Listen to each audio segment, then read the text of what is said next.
Halo, mahasiswa baru Fakultas Ilmu Sosial dan Ilmu Politik Universitas Atmajaya Yogyakarta.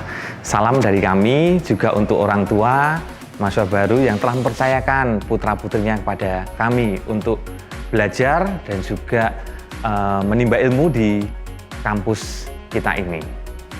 Perkenalkan, saya Alexander Beni Pramudianto, di sini selaku Wakil Dekan 1 yang mengurusi bidang akademik dan juga sistem informasi di fakultas.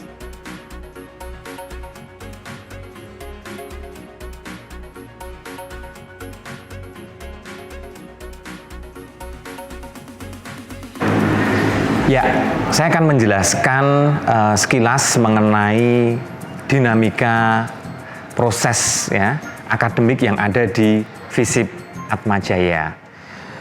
Yang pertama mungkin teman-teman saya ucapkan selamat gitu ya, sudah bergabung ya bersama kami di Fakultas Ilmu Sosial dan Ilmu Politik, baik prodi Ilmu Komunikasi maupun prodi Sosiologi.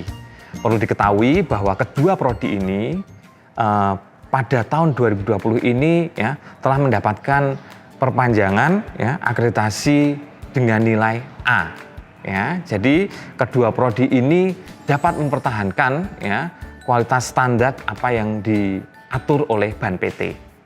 Nah, untuk belajar di FISIP ya Atmajaya itu ada satu kesamaan baik di prodi komunikasi dan prodi sosiologi ya. Yang jelas beban studi yang harus ditempuh untuk bisa lulus dari masing-masing prodi adalah 144 SKS. Kemudian target ya penyelesaian itu bisa ditempuh dalam waktu 8 semester ya, atau kalau kita hitung dalam hitungan tahun sebenarnya bisa ditempuh dalam waktu 4 tahun ya, sesuai dengan alur kurikulum di masing-masing program studi ya. Nah, untuk memulai awal semester ya, kami selalu menyiapkan dan menyediakan buku pedoman akademik ya. Nah, untuk semester ini ya, karena kita berproses ya secara daring, maka bentuk buku pedoman akademiknya tentunya berupa e-text ya. Nah, kemudian jumlah SKS, pengambilan SKS di setiap semester itu sangat tergantung dari beberapa hal. Oke. Yang pertama ya, apakah di semester tersebut merupakan semester dengan alur kurikulum berupa paket ya. Sebagai contoh, mahasiswa baru semester 1 semuanya mata kuliah yang diambil sudah berupa paket ya. Jadi mahasiswa tidak perlu memilih ya. Nanti di masing-masing prodi ada ketentuannya ya. Sampai di semester berapa mahasiswa itu tidak perlu yang namanya memilih kelas karena kelas sudah disiapkan secara paket.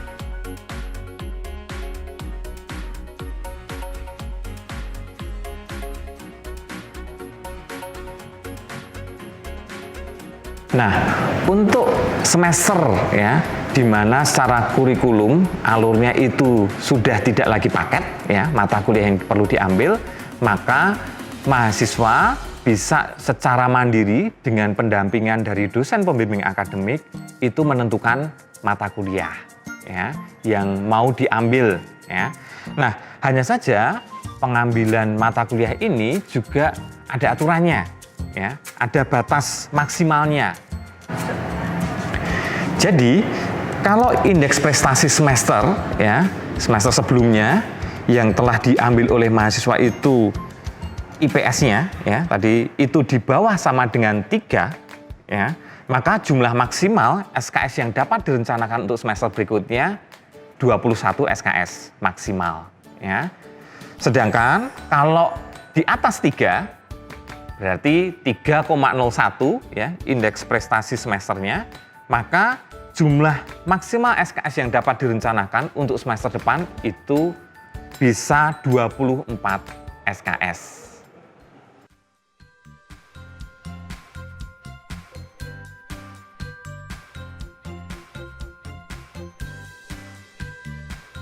Dalam menjalani proses akademik selama studi di FISIP ya, mahasiswa itu memiliki yang namanya dosen pembimbing akademik ya, atau sering disingkat dengan DPA ya. Dosen pembimbing akademik ini berfungsi seperti apa ya? Bahwa pembimbing akademik itu akan membantu ya mahasiswa dalam merencanakan studi hingga menyelesaikan studinya. Jadi ketika mahasiswa nanti ada persoalan terkait dengan akademik ya, itu pertama kali yang bisa dimintai masukan atau mahasiswa itu juga bisa langsung berkonsultasi dengan dosen pembimbing akademik ya. Nah, untuk dosen pembimbing akademik Prodi Ilmu Komunikasi mahasiswa angkatan 2020 itu ada 4 dosen. Oke. Yang pertama itu Bapak Rangga Bumi Nuswantoro MA. Yang kedua Ibu Rebeka Rismayanti MA. Yang ketiga Bapak Yohanes Widodo MSc. Kemudian yang keempat Bapak Mario Antonius Birowo PhD ya. Itu untuk prodi Ilmu Komunikasi. Untuk prodi Sosiologi terdapat 2 pembimbing akademik ya. Untuk angkatan 2020 yang pertama Bapak Suryo Adi Pramono MSI, yang kedua adalah Ibu DRA Lucinda M. Led.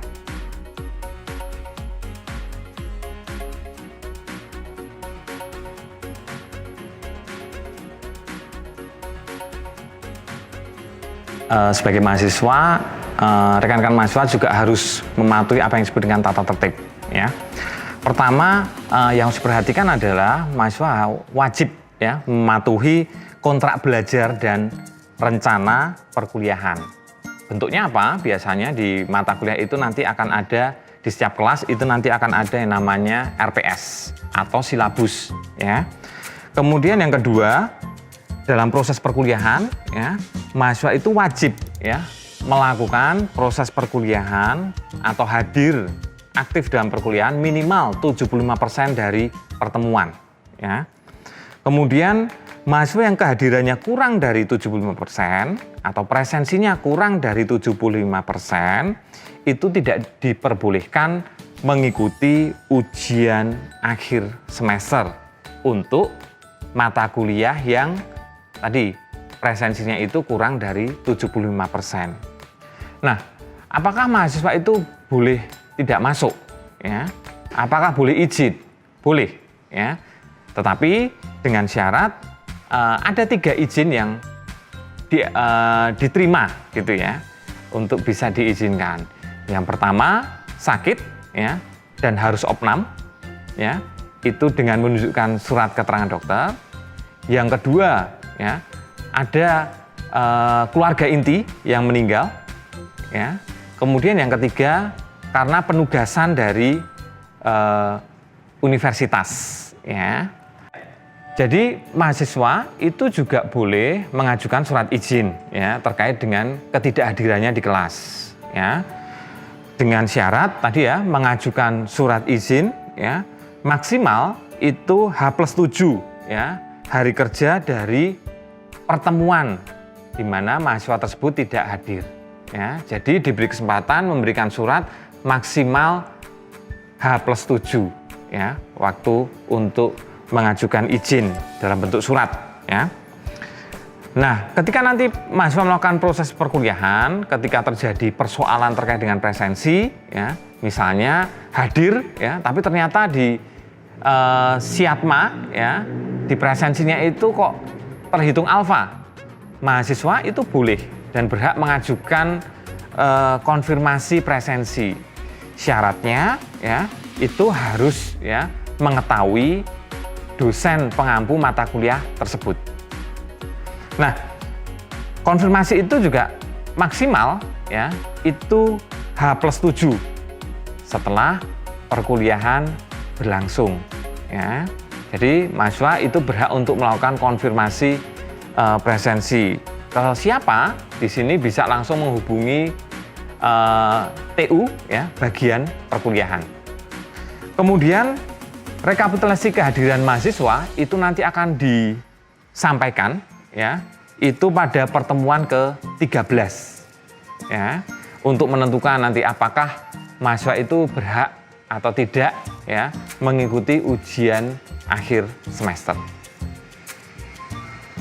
Nah, dalam perkuliahan reguler, ya, kalau perkuliahan nanti dilakukan di kelas, ya, itu mahasiswa wajib melakukan yang namanya fingerprint. Ya, seperti apa fingerprint?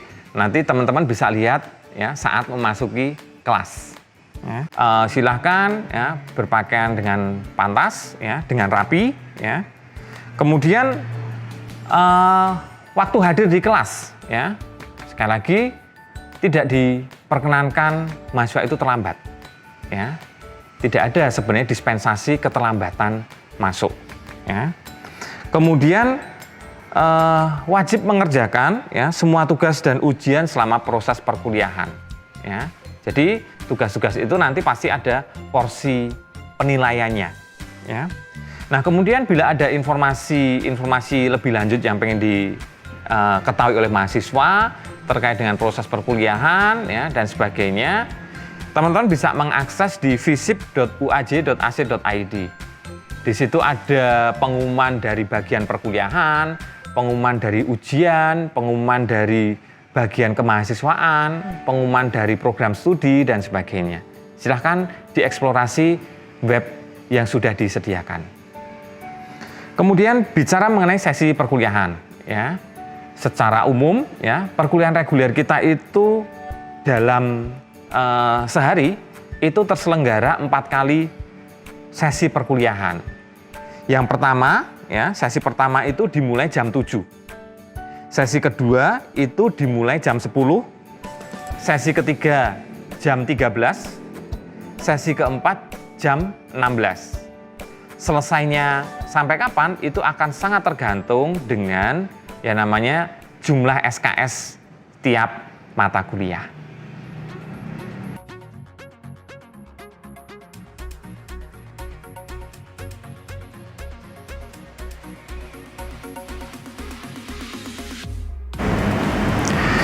Ya, dalam proses studi ya, selain tadi proses merencanakan, kemudian ada proses perkuliahan, selanjutnya pasti ada proses yang namanya ujian. Nah, dalam proses ujian di FISIP ya, ada beberapa syarat yang harus dipenuhi mahasiswa untuk bisa melakukan proses ujian, baik ujian tengah semester maupun ujian akhir semester. Yang pertama ya, mahasiswa yang berhak ujian adalah mahasiswa yang memang secara sah terdaftar di dalam kelas. Ya. Yang kedua, untuk secara khusus ya, untuk ujian akhir semester, mahasiswa tentu juga wajib ya telah menjalani proses perkuliahan, hadir dalam perkuliahan setidaknya 75%. Ya. Kemudian untuk mata kuliah yang beri kesempatan remedi, ya, itu mahasiswa diperbolehkan mengikuti ujian remedi ya dengan memperhatikan berbagai syarat yang ditentukan oleh fakultas ya. Nanti teman-teman bisa cek di buku pedoman ya beberapa syarat ya untuk bisa mengikuti ujian remedi. Kemudian ya dalam proses ujian sekali lagi tidak ada toleransi keterlambatan ya. Nanti baik dalam proses secara reguler ya di kelas ya maupun secara online. Ya.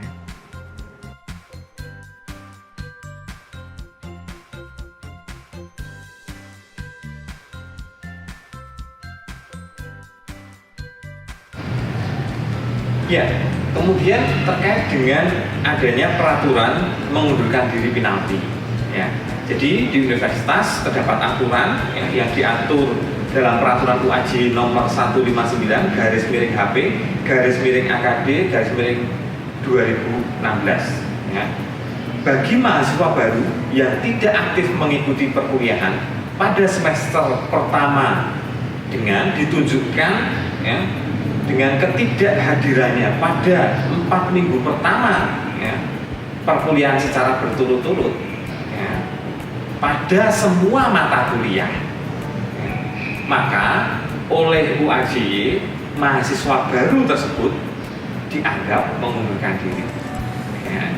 Jadi dalam 4 minggu pertama ya, mahasiswa baru masuk di perkuliahan ya, kalau sama sekali tidak hadir ya, dalam perkuliahan semua mata kuliah, maka kita anggap mengundurkan diri dan datanya akan kita coret dari list ya, mahasiswa Universitas Atmajaya Yogyakarta.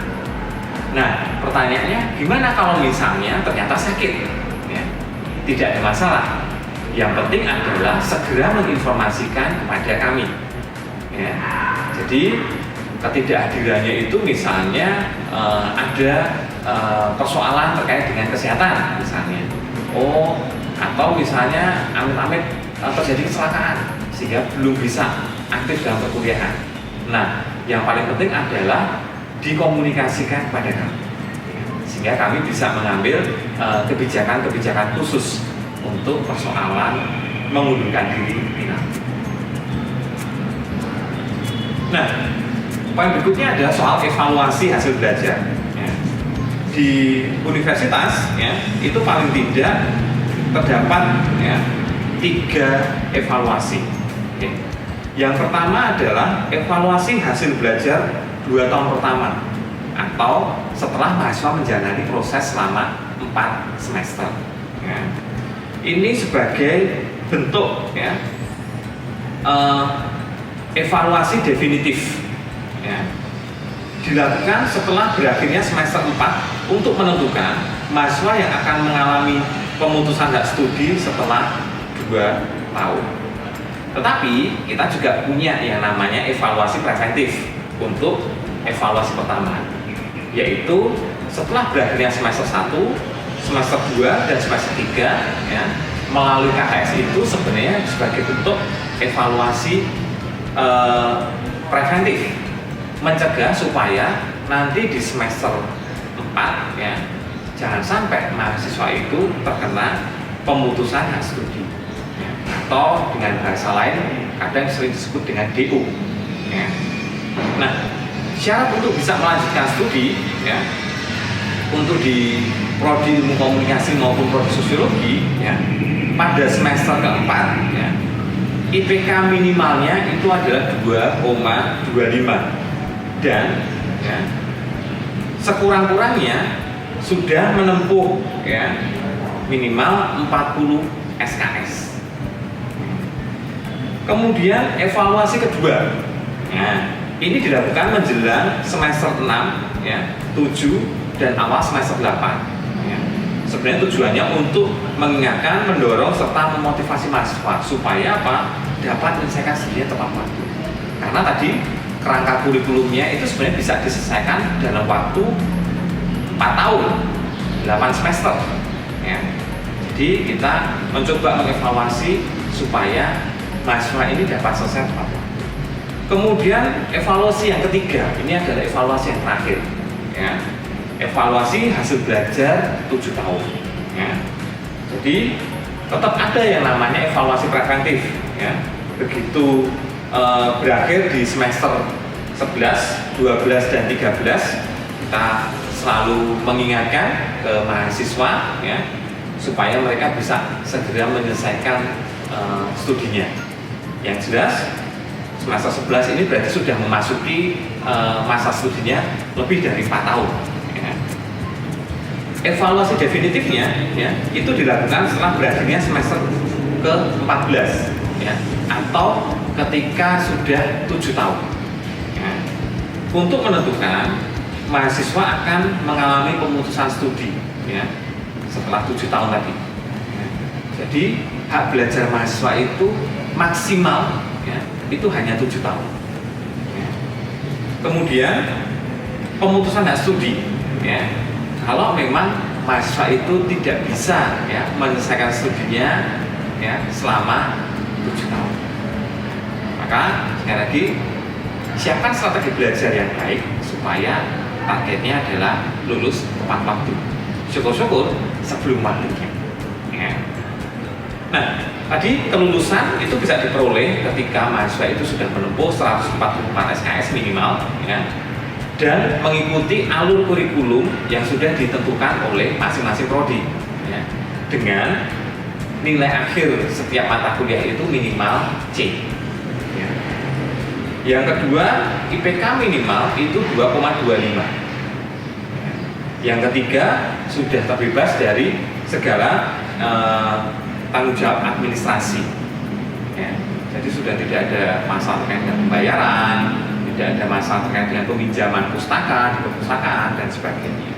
Saya rasa demikian penjelasan dari saya. Ya, tidak ada yang tadi masih hal-hal yang masih kurang jelas, kita bisa berkomunikasi lebih lanjut. Terima kasih, sampai bertemu kembali.